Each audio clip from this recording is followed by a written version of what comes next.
کسی کی زبان سے نظر رحمت پڑ جائے کسی کی نظر سے اور وہ بیڑا پار کر دے اللہ تعالیٰ تو بے نیاز ہے، اس کے یہاں تو خزانے ہیں۔ وَإِن مِّن شَيْءٍ إِلَّا عِندَنَا خَزَائِنُهُ وَإِذَا رَأَيْتَ ثَمَّ رَأَيْتَ نَعِيمًا وَمُلْكًا كَبِيرًا۔ ایک شخص حضرت حسن بصری کے پاس آیا اور ایک عورت آئی اور آ کر کے کہنے لگی کہ میری لڑکی کا انتقال ہو گیا، مجھ کو ایسا عمل بتا دیجئے کہ میں اپنی لڑکی کو خواب میں دیکھ لوں۔ حضرت حسن بصری رحمت اللہ علیہ نے بتا دیا کہ اگر تو اپنی لڑکی کو لڑکی آ جائے گی۔ چنانچہ وہ بوڑھی عورت چلی گئی اپنے گھر، رات کو اس نے یہی عمل کیا، 4 رکعت نماز پڑھی، ہر رکعت میں الحمد شریف کے بعد الحاق متقا پڑھی۔ رات میں اس کے خواب میں ایک لڑکی آئی، اسی کی اپنی لڑکی۔ اس نے خواب میں دیکھا کہ دونوں ہاتھوں میں بیڑیاں بندھی ہوئی ہے، دونوں پیروں میں زنجیر بندھی ہوئی ہے اور تارکول کا لباس پہنایا ہوا ہے، گویا کہ عذاب میں مبتلا ہے وہ لڑکی۔ صبح کے وقت میں یہ حضرت کے پاس آئی اور روتی چلاتی بے صبری کا مظاہرہ کرتی ہوئی کہ میری لڑکی تو بڑے سخت عذاب کے اندر مبتلا ہے، پیروں میں بیڑیاں ہیں، زنجیریں ہیں، تارکول کا لباس پہنا ہوا ہے، بہت سخت عذاب میں میری لڑکی مبتلا ہے، آپ کچھ دعا فرما دیجئے۔ حضرت نے کہا کہ ہم کیا کر سکتے ہیں، صدقہ دینے سے اللہ کا غصہ ٹھنڈا ہوتا ہے۔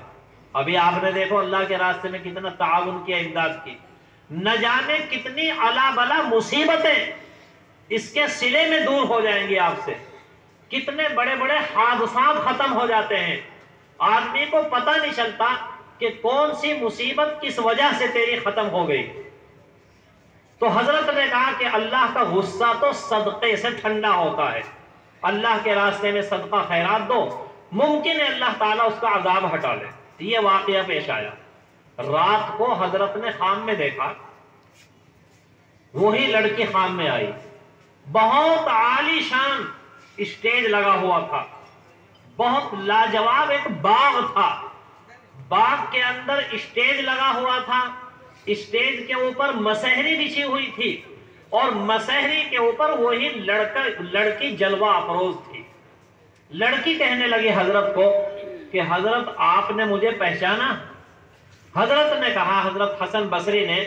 میں نے تو نہیں پہچانا آپ کو، کون لڑکی ہو تم؟ اس لڑکی نے کہا کہ میں وہی لڑکی ہوں جس کی ماں کو آپ نے ایک عمل بتلایا تھا کہ سونے سے پہلے 4 رکعت نماز پڑھنا اور پھر درود شریف پڑھتی رہنا، یہ عمل آپ نے میری والدہ کو بتلایا تھا، میں انہی کی لڑکی ہوں اور اللہ تعالیٰ نے میری بخشش فرما دی، مغفرت فرما دی۔ حضرت نے کہا کہ تیری ماں تو یہ کہہ رہی تھی کہ ہاتھ میں بیڑیاں بندھی ہوئی ہے، پیروں میں زنجیریں ہیں، تارکول کا لباس پہنا رکھا ہے، تو ماشاءاللہ بڑے بہترین باغیچے کے اندر ہے، پھول پھلواری ہے، یہاں چاروں طرف رونق ہے، مسہری بچھی ہوئی ہے، تیری ماں نے جو بتلایا اس کے تو بالکل خلاف ہے یہ۔ اب دیکھیں وہ لڑکی کیا جواب دیتی ہے، وہ کہتی ہے کہ میں بھی اور اس قبرستان کے 70,000 مردے اسی عذاب میں مبتلا تھے، بس ہمارے اوپر تو یہ کرم ہوا کہ ہمارے قبرستان کے پاس سے ایک اللہ والے کا گزر ہوا اور اس اللہ والے نے درود شریف پڑھ کر تمام مردوں کو ثواب بخش دیا۔ اللہ تعالیٰ نے پورے علاقے کے قبرستان کے مردوں کا عذاب ہٹا لیا، سارے عذاب سے ہٹ گئے سب کے سب، اللہ نے سب کو نجات عطا فرما دی، سب کے عذاب کو ختم کر دیا اللہ تعالیٰ نے۔ دیکھیے یہ فائدہ ہوا، ایک ہی کافی ہے نالا گر کوئی پہنچے وہاں، گرچہ کرتے ہیں ہزاروں نالو فریاد و ہم۔ ایک درود شریف کے پڑھنے سے فائدہ ہوا، تو یہی بیٹھے بیٹھے اگر آپ اپنے مرحومین کو بھی ثواب پہنچائیں گے، وہ ثواب ان کے پاس پہنچ جائے گا۔ وہیں قبرستان کے اندر جا کر کے اگر ثواب پہنچایا جاتا ہے تو مردے مانوس ہوتے ہیں اور یہ سمجھتے ہیں کہ میرے فلاں عزیز نے یہ نذرانہ بھیجا ہے، دور سے بھی اگر ثواب پہنچائیں گے تو ثواب پہنچ جاتا ہے۔ کتنی بڑی فضیلت ہے کہ ایک ایک لفظ سے، ایک ایک نقطے سے اللہ تعالیٰ کے یہاں مغفرت ہو جاتی ہے، اللہ کی رحمت کو بہانہ تلاش کرتی ہے۔ تو سب سے پہلے ہمیں اپنے عقیدے کو درست کرنا ہے۔ اگر عقیدہ درست ہے تو خواہ کتنا ہی بڑا پاپی ہو، وہ کتنا ہی بڑا گناہگار ہو،